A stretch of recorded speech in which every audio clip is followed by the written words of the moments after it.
that we're gonna bring back more news that we're talking about. We're gonna give it a little more style. So this is Real News with Chaz.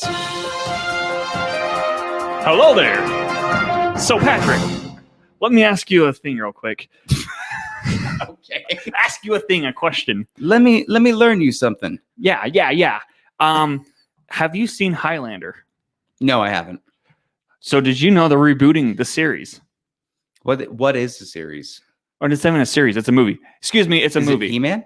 No, okay. See, I know nothing about it. So Highlander is a time travel movie where essentially they go back in time to Scotland. It's filmed in the 80s. The original came out in the 80s and has Sean Connery in it. And I forgot the main actor's name. Mm-hmm. But the main actor plays a Scottish dude, even though he's not Scottish. And instead of Sean Connery playing the Scottish, he plays a Spaniard. Oh, okay. So it's really cheesy and really like 80s. Would you consider it like cult classic, or it was really popular back then and maybe the effects just make it more? Okay, so it's like Mortal Kombat. Yeah, okay. But a little bit more cheesy. But however, more cheesy? More cheesy, dude. Whoa. Like imagine sword fights in modern day in a parking garage. Well, what about it? They're making a new one?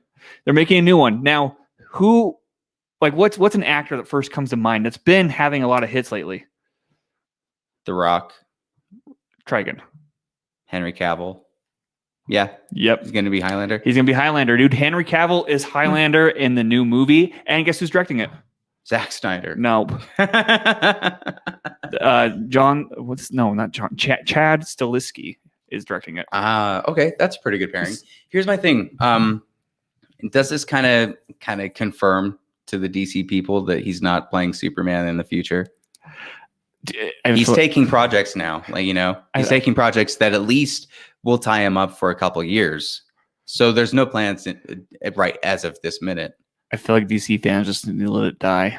Or it's possible. I mean, there's always a possibility, the same reason that with the Spider-Man No Way Home thing, that any character could show up in it. It's very possible that Superman could show up in this Flash movie. Flashpoint kind of has every character. And there's rumors that they're kind of tying in Christopher Reeve. There's all kinds of weird surrounding things. That this Supergirl is part of the Burton universe that Michael Keaton is a part of.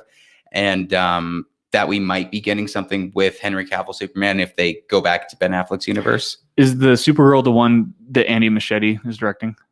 Also, we need it. I don't know if you have this news yet, the merger. I don't have that. Okay, and we haven't. You know what I'm talking about, right? AT&T. Yeah. Let me push one back to you then. AT&T and Discovery are doing Warner Media are doing a mega merger, basically, and this is your TLC, my 90-day. That's crossing over to DC. There could be a DC Batman 90-day crossover now, potentially. I think that's dope. No, all right. I know there are more fans that love this. Sick. I just imagine if 90 Day could get a hold of that IP, what they would do. They would ruin it. And I would love watching what they do with that. I'm proud. I'm proud that you admit that on air. Well, and this Discovery merger. So this is another huge one, right? Right. There's a lot of speculation as to why they're doing this. Mainly the big thing is that Wall Street is saying that there's too many streaming services. They need to start cutting down. The people like NBC or the ones that are just mainly distributors needs to straight stick to that and then work with other streaming services to use that. So there's going to be a lot of like purchases of big companies to bring them all into one. And HBO Max is insisting that they need to make something big that can compete with Amazon Prime, with Hulu, with Apple, because Apple's got so much money that they could put into anything. And they've not really like flexed hard, right? Their content's good, like really good. Ted Lasso's great. For All Mankind is really good. For All Mankind. Haven't seen it. Oh, well, space. Oh. I thought it would have been a good tournament. That totally went over my head, dude. But they've got a lot of stuff is what I'm saying. So they need to compete. Whether they actually follow through with this and whether they continue to buy more stuff, I don't know. But I think that was important to bring out because a lot of people were like, that means DC is safe. No, that's not what that means. So does this mean also that basically all of Discovery stuff, like do you think HBO Max is going to be the main hub for like all these mergers? I think AT&T will be more than anything. But do you think HBO Max will be the platform? Well, they're already changing the name of stuff. It's no longer like Warner Brothers. It's Warner Media. you Right, know? right. So eventually we could see Warner Discovery, something to that extent, or they might just go with Discovery. Well, It's all about what they think has a stronger brand. right. Well, I only asked because like HBO Max has all these different hubs, right? Mhm. Like Cartoon Network, DC, the studio Ghibli. Did I say it Yeah, right? Ghibli. And so do you think like Discovery would be a hub on HBO Max? Like I'm just asking if HBO Max will be the main streaming platform, so that way you don't have to keep going to different apps to watch stuff because it's all collective. It's tricky, right? Because they just put out Discovery Plus. Right. Like that's a very new streaming. That's probably the newest streaming service. Right. So like why waste more money to develop it when you could easily just merge it to HBO Max and just save money? It could be, but I also see maybe, I don't know. You could couldn't you say the same because Disney owns Hulu to be able to just do a mega merger? The only reason that's different is because their content is like PG versus R. Right. But it's a similar principle. Maybe they're still relying on Discovery being a really big name brand, but I don't know. I don't know what the time frame is of this either.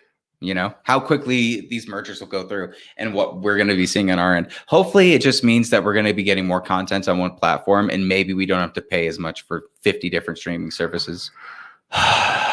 We tried to switch to streaming services to get away from. We tried to go. They thought they would leave us alone. But then they made another platform.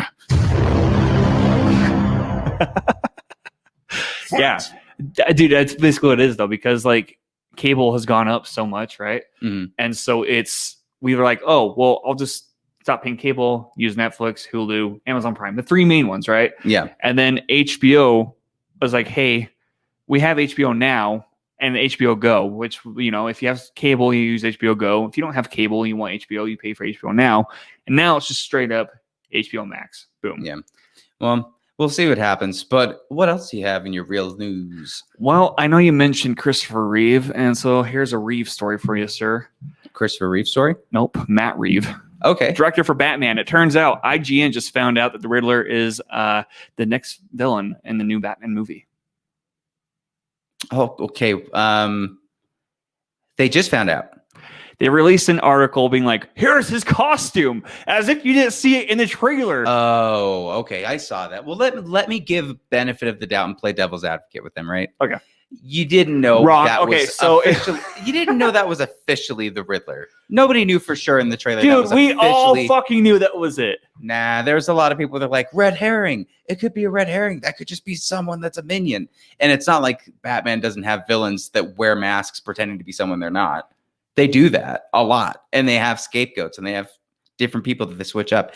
And it seems like, I will say, the costume looks pretty cool. It looks Zodiac-like. And that's kind of a perfect way to bring in Riddler in a realistic way in a universe. Right. Well, and it's all those observations were made when that trailer was first released. And so the fact they're posting it like what, since like September of last year, I don't know. I was just like, wow, okay, whatever. Yeah. Is that your thoughts on it then? Or like, well, maybe, you know, people didn't really know. Yeah, just that assumed one I everybody don't knew. care about. I actually thought you were going to be talking about the new Batman series that they're doing. They're doing a new animated series. What? Yeah, Matt Reeves and J.J. Abrams are doing a Batman animated series that might be a complete reimagining of the character. 'Cause I know and that's coming to HBO Max. Well, I know they're doing the Gotham series, right? There's Gotham, but this is animated. So this is an animated version. And the way that Batman looks is very like 1940s before Adam West, like the big ears, like year one Batman. With It's the interesting. funky looking underwear. Like the big or- ears that kind of slouch to the side. Like they're kind of like, they're massive. They're cool. Dude, Matt Reeves is going full on nostalgia here. I'm excited for it. And then in other news, You sir. have my attention on that, by the way. That is big news. What, Batman? Is All that right, big news? Jay. Yay. I didn't know that, dude. That's cool. I think it's cool. What was the other news yet? Other news, dude. Okay. You have Twitter, correct? Yeah. You have the internet, correct? Well, we're on it. Here's the thing, dude. Twitter is notorious for taking videos out of context. And recently, a video went viral of Emily Blunt doing press for A Quiet Place 2. And she very much was got asked about Fantastic Four, which is the fan casting, right? I wish we pulled the clip for this. I know. I know. I was trying to spring it on you, but she basically said that the guy was the third person to ask, and that she looked very tired of it, right? And that's the only clip we saw. Well, the reporter who was asking the questions, he's like, "Well, context will help," and he released a full interview. It was actually very playful. What do you mean, very playful? Like, he's like, I need to ask you this. I know you've been asked this already, but it's just for an outlet. Like, have you put any thought into the Fantastic Four? And then she's like, I want your feet too. Did her little spiel. Then she laughed it off. And then she's like, and he's like, well, would Kevin Feige know? Or she was like, you'd have to ask Kevin Feige, right? And he's like, well, do you have his number? So it was really playful. And I promise you, watch the video, dude. It was so out of context how that was framed. I don't know. Watch the video before you make a decision. Anyway, that's all I got for news. Do you have any other news? I don't have any other news. Does that wrap up the news? All right.